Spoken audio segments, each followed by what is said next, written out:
talking to you during this Export Power Hour. So I'm Angus Murray, and I've been an international trade advisor here in Buckinghamshire area for probably longer than I care to remember, but let's call it about 14 years now. So worked with lots and lots of SMEs in Bucks over that time. And yeah, so I'm going to tell you a little bit about our work, how we can help. Also give you some insights into hopefully some top tips of how we can help you initially.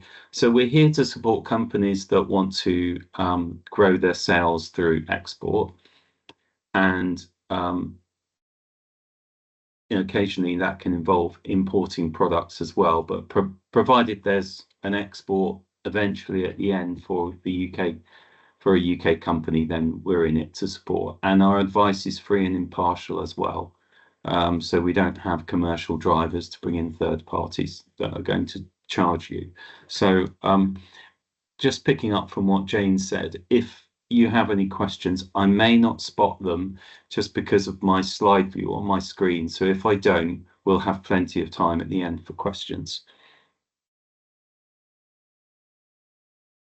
So just a little bit about who we are first. Let's get the sort of context at the start, just so it's clear to you who we are. So we're a global network of advisors. We work with our teams based in over 100 embassies and consulates around the world.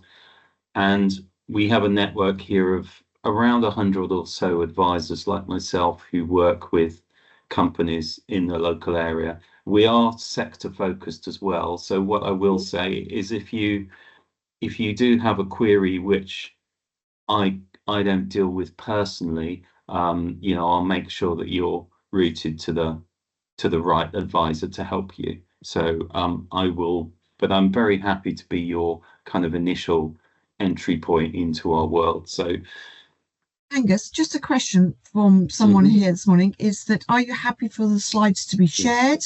Yes. So, okay. Yes. All right. So we can do that I was afterwards. going to say that. It slipped my mind, of course. Yes. Yeah, very Thank you. much so. Yeah, Thank you. happy for them to be shared afterwards. So, Department for Business and Trade, although we weren't actually called that a few years ago, we did some research into how much more productive companies are generally when they export. So companies that export are generally much more productive, around 30% more productive than those who do not, and also more likely to survive in an economic downturn. And we did see this actually over previous downturns in the economy.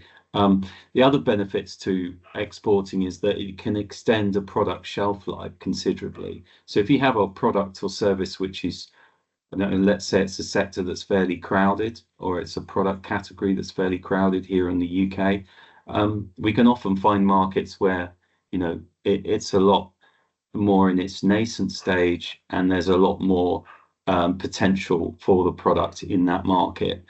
We also find that companies that export are more innovative and also share technologies and innovation with overseas customers and partners.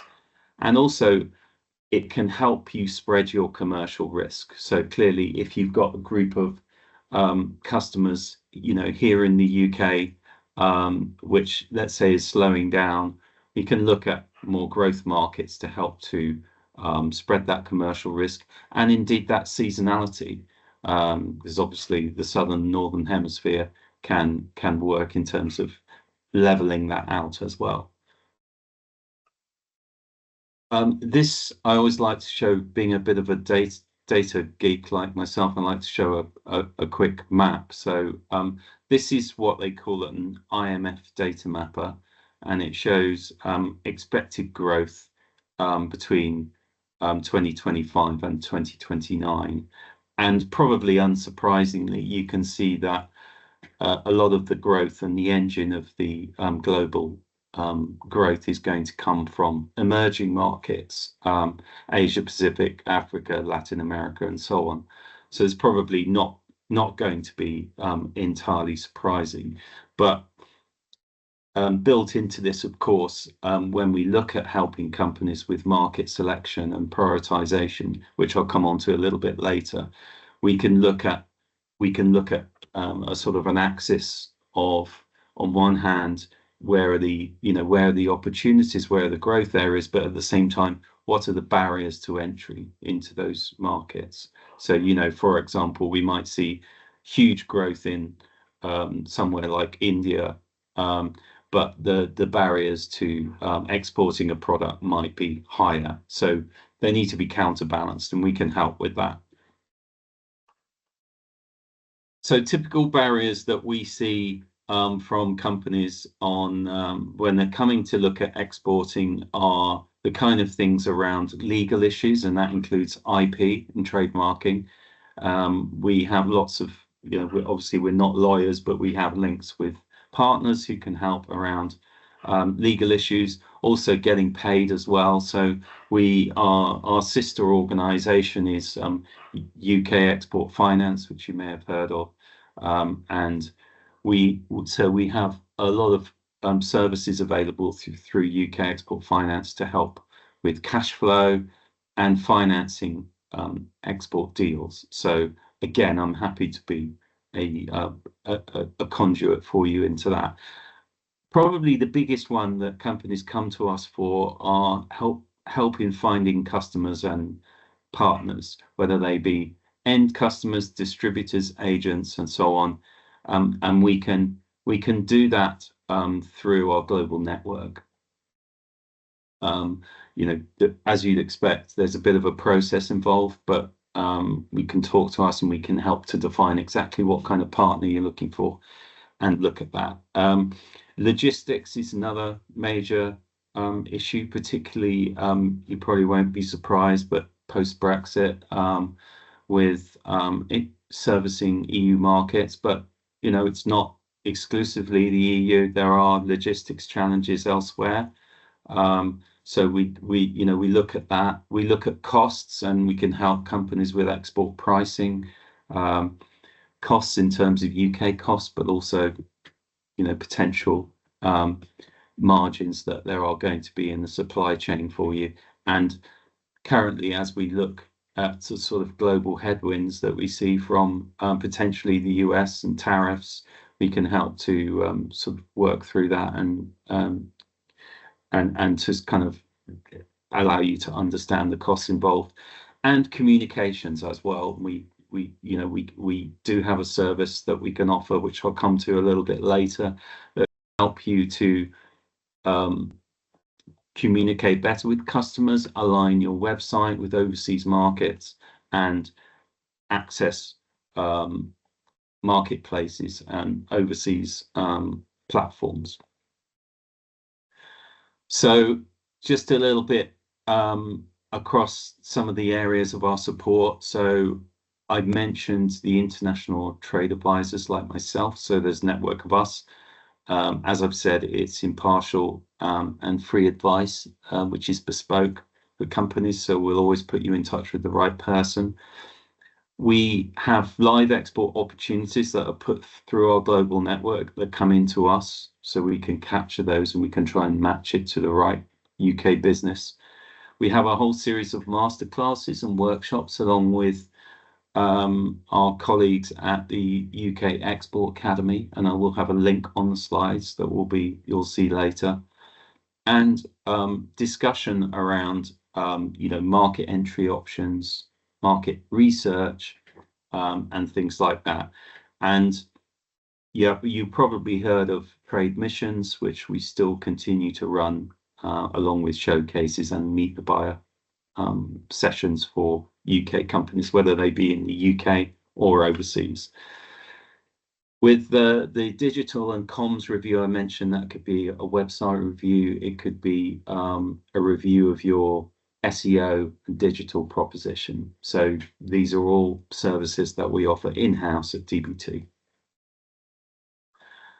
So in terms of the trade advisor work, I'll come on to this a bit more, but I've mentioned the one-to-one support. This often results in us helping a company to create an export plan, to tap into events that we do and trade missions and so on. Access to our digital trade advisors and colleagues, which I just mentioned, and the research as well. Now, for me, research is one of it may not sound a very, exciting subject, but research and intel is incredibly important, because if you don't know where you're going and it's not based on evidence, then we know that you can come unstuck, because we've seen that many times. And sometimes we'll have companies come to us and they'll say, oh, we wanted to go to Australia or the US because, I don't know, it's a common language, and we think our product or service would do very well. But sometimes, as I've said before, there could be real barriers to entry there. So often it's not the right place to start your export journey. It could be somewhere else. So we will challenge and we'll have a discussion, but we'll look at different options just to get you started. We have a network of export champions as well, who are SMEs who we've worked with for a number of years, who offer peer-to-peer advice to other UK companies to help them export. And I mentioned export finance, UK export finance, which we can easily link you to. Our colleagues, our friends at BBF, Jane will know this, they're in our network as well, so we can create those introductions for you. And the Export Academy is a vast resource of online learning and modules, from subjects such as, export pricing, how to find the right customers and partners, how to improve your website, international website, digital marketing. So we can point you in the right directions to register, so you'll get all the reminders of the content that's on there. Now, here's another graph which I put in, and really this is just an illustration. It is only one category, and in this case it's alcoholic drinks, but we can run this on pretty much any product or service. So we'd be happy, I'm sure your advisor, when we hook you up with them, would be happy to talk through something like this with you. So we use some market intel tools and software tools here in the UK that we have access to, which help us to map out where are the growth areas. So this is a forecast growth you'll probably see on a compound annual growth rate, which is looking sort of forward 5 years of what the growth will be. So again, it sort of ties in what I was saying before, that the growth of the category is in emerging markets. So that will help to inform our strategy when working with you, so that we can point you in the right direction. We can help you with your market selection and prioritization. It's worth noting that we also need to look at are these suitable markets to start out. There might be ones that we plug in for the next few years for you, but yeah, we find that very useful in informing the plan and strategy for a company. So international traders trade advisors like myself, so we've all worked in exporting in ourselves. My background was consumer and retail. I spent 15 years doing that in various parts of the world. So we've all had that focus. Most of us have worked in SMEs exclusively, so we do understand the challenges of running an SME, and we understand that exporting can seem quite daunting occasionally for companies, but that's why we're here to help. So we also work closely with government to try to lobby and support companies. So right now we're trying to influence potential grant funding and things like that from central government, which, as we know, it helps businesses. And we're here also, we can help, businesses with some areas outside of export. It's surprising what we get involved with. So I've got some quite early stage companies at the moment that I'm helping with access to finance, IP, those kind of issues as well, because we've got all those contacts in our network. And we have clients that we've been dealing with for years who just use us as a sounding board, to just ask us what we think about their what they're currently working on. I mentioned market selection, which for me is one of the biggest early stage activities to do with a company. And we ran this is just another example which we ran for a company who produces savory snacks. And okay, I'm looking, it's from August 23, but I mean it all still applies. I'm sure the results would be pretty similar if we ran this again. So this just illustrates I think I mentioned the access that you can see. So on one side, the demand and the potential size of the market against the ease of entry. So this kind of just shows, maybe informs, as I said, the export plan that we'll work on with the company. So effectively, we can pull this data from the research sources we have through also through global network, through websites, and then we can just more or less press go and it will plot them onto a graph.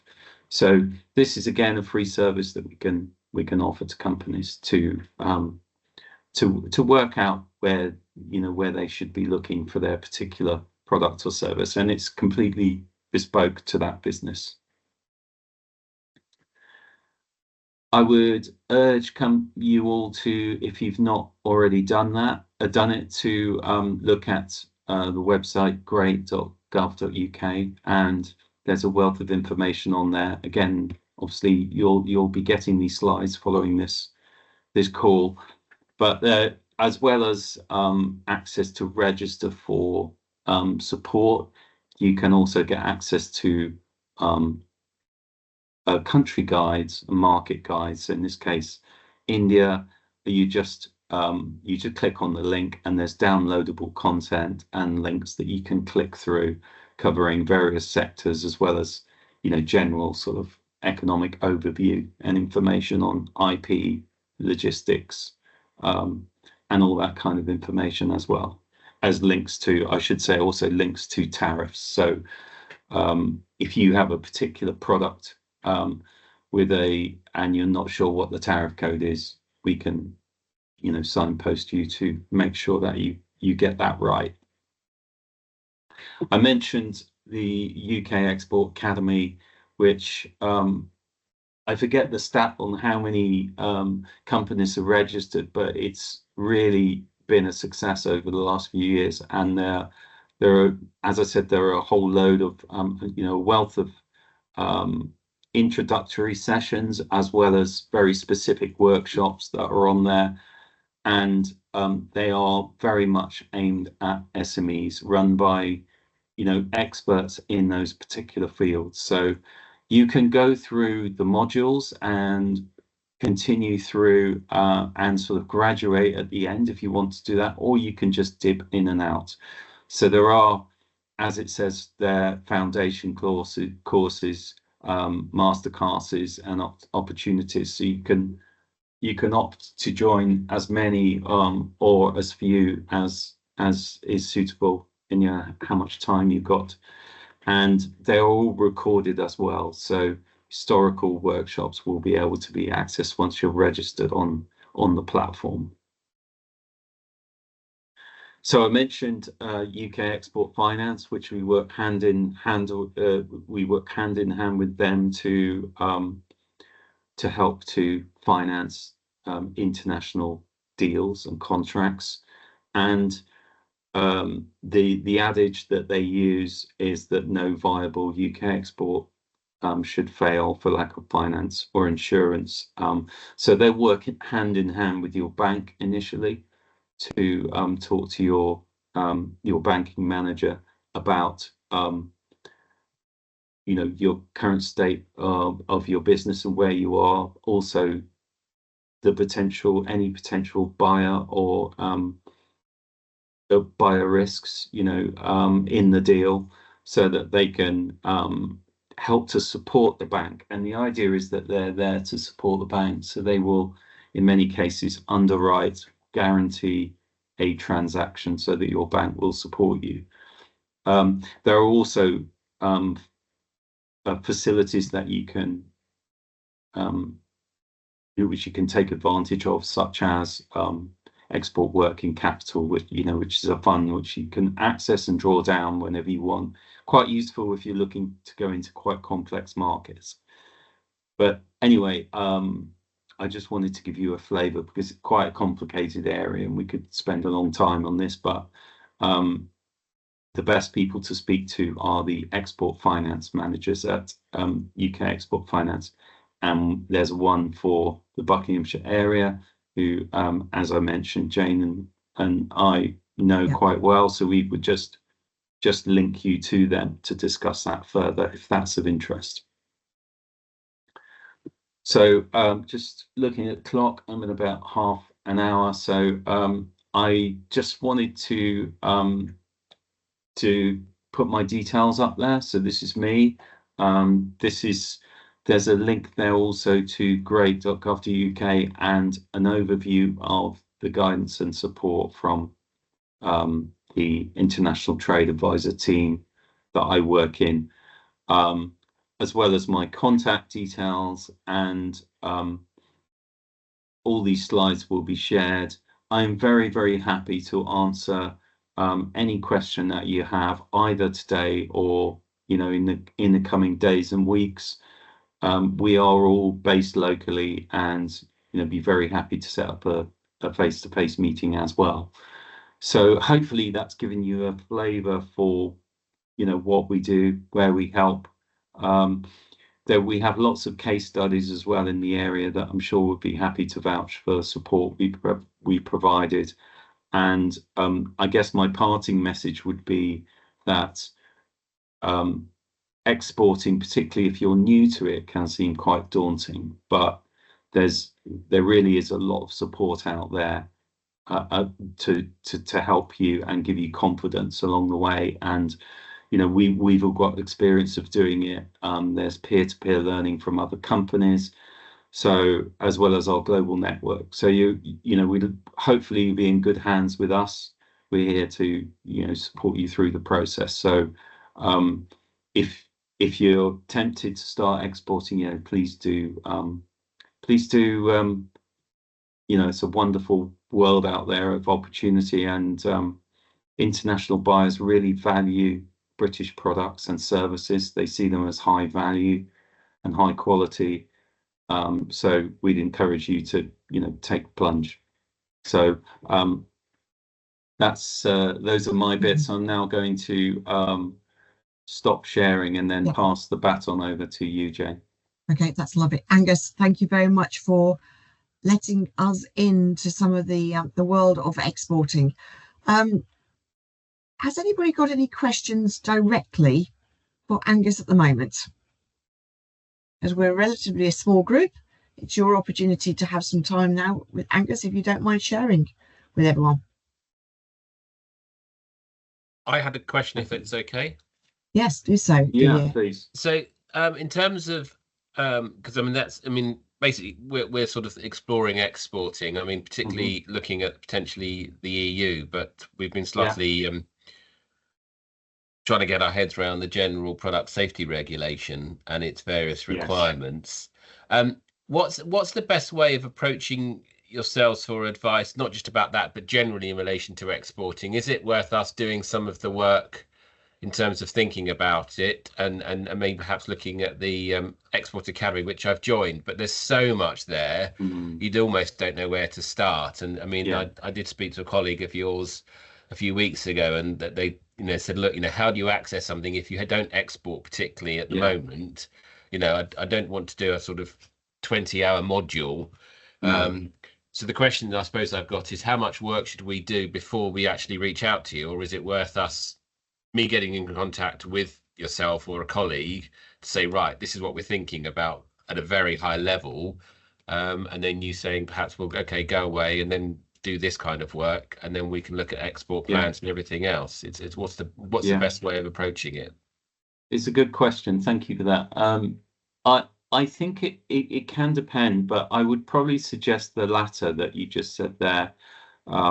If you've got a sort of high level, it may not be even as involved as a plan, but a high level kind of idea of what it is that you'd like to do, and maybe you have just thinking aloud, you might have some markets in mind because maybe you've had some hits from this country on your website, or particular interest in coming to you directly from customers in those markets. Then that is a very good starting point. We would use that as a point. Okay, that might be interesting. Let's put a few more into the mix, and then let's start testing that. Let's do a bit more research into, are there particular barriers like the GPSR regulations for the EU that you mentioned, but it could be something else for another market versus the opportunity, and then we can start bringing the intel in, and then it's sort of distilling it down, I suppose, is what happens. And then you get to a point working with us that maybe you've got one or two places you think right, everything's pointing us to the fact these are going to be the best places to start. So right, let's start dipping our toe in the market, and let's see if we can find a potential route to market, whether that's a distributor or maybe it's online. That's the other thing. Can I ask you, I have actually worked with a couple of equestrian supplies companies in the past, and I think they operated through a sort of mix of distributors, but also supplied direct into sort of stockists and equestrian shops. Is that what you do, or can I ask? Effectively, we're the equestrian shop, so we would be looking at B2C rather than B2B. Okay. But it's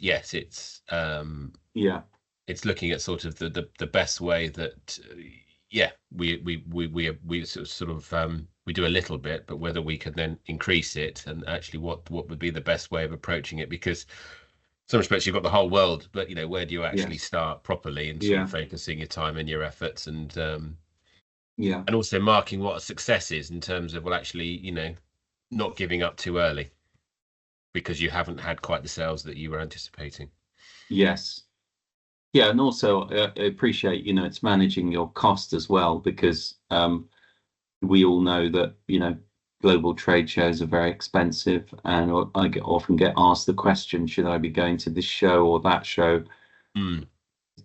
Very often it's not the right thing to do at the beginning, because you can spend an awful lot of money going to the shows, and it doesn't always produce the right results, whereas maybe a more targeted approach of going to an event, or we do hold things like meet the buyer events and showcases, or just being a bit more targeted about it, I suppose. Yeah, no, great. Oh, okay, thank you. But I'm glad that you start thinking about all these things. Those are absolutely the right things, and I think sounds like from the sort of stage you're at, we could really add some value. So whether it's through the colleague that you spoke to or myself directly, I think it sounds like another discussion would be good quite soon. So brilliant. Okay, well, I'll get in touch. I'll get in touch. Okay, great. Thank you. Thank you, Didier. Thank you, Angus. Any other questions for Angus? Yeah, sorry, Angus, I've got a question. So I basically specialize in luxury fragrances. So luxury gifting items, and if I'm honest, up until 2 years ago, doing really well. The market, the economy was buoyant. The last 2 years, if I'm honest, what I sell is non-essential. And given the UK economy, I'm at a stage where I was in December, to be honest, I was looking to actually just shut down the business. But it's when I spoke to someone at a fair, and she's a small business owner like me, and it's actually exports rather than sells in the UK, and suggested the idea to me. And she said, look, you've got great product. Why don't you look at exporting rather than killing the brand?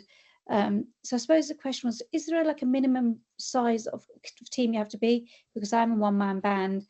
And is there like a minimum revenue threshold before which you would start working with, a business?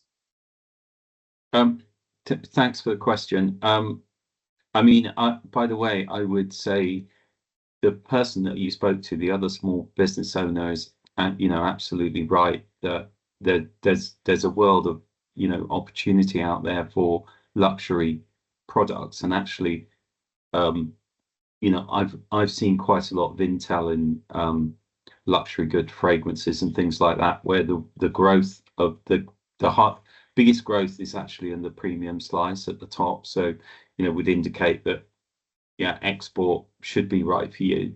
And, I think it's probably can be margin rich business for you as well. A lot of people think, oh, I probably need to reduce my pricing for overseas customers. I would say definitely not. Especially if you're a luxury fragrance manufacturer or supplier.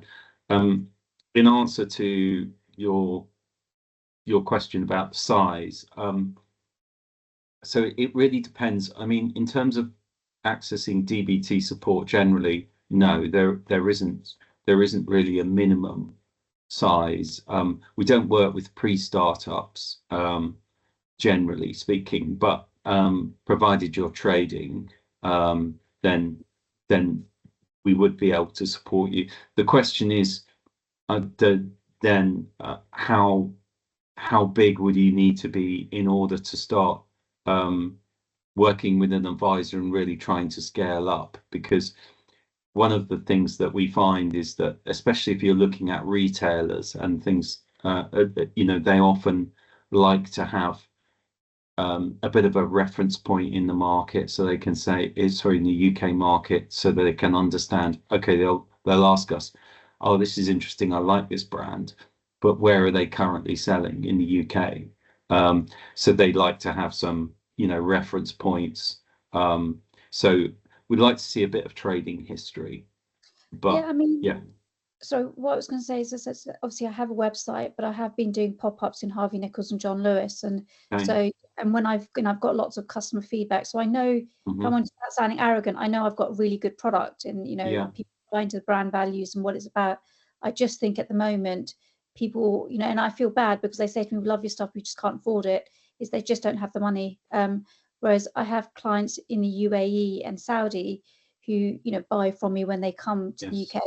And they are, and it's obviously my way. What I need help and assistance is, how do I navigate my way into those markets? Because that is where I know that my product would do well, but I just don't get there. Yes. Well, it sounds like you're at the right stage to talk to us as well. Definitely be happy to help. I've had examples in the past where there was always a traditional view, I suppose, with UK consumer and retail sector, that there was a defined route. So, you started your business, you started trading in the UK, with retailers for a couple of years, then you could look at international after that. But it doesn't always work that way. Sometimes there's limited sales opportunity in the UK. And actually the way to scale the business is through export. So all these things have changed. So we're definitely more flexible. So we'd be happy to talk to you for sure. It sounds interesting. And we're very focused on the Gulf region. You probably know that the UK government is trying to get a free trade agreement over the line with the Gulf, GCC. So both both Gulf and Saudi are, you know, definitely markets that we're prioritizing. Yeah, fantastic, brilliant. I have actually just dropped you an email, so hopefully Okay. we'll touch base. That'd be good. Thank you. Thanks for the question. Thanks, Sadia. Yeah. Thank you. Bill, key questions from you. Not really a question, just a thanks for a run through. I've come with two hats on, really. I'm primarily, my business is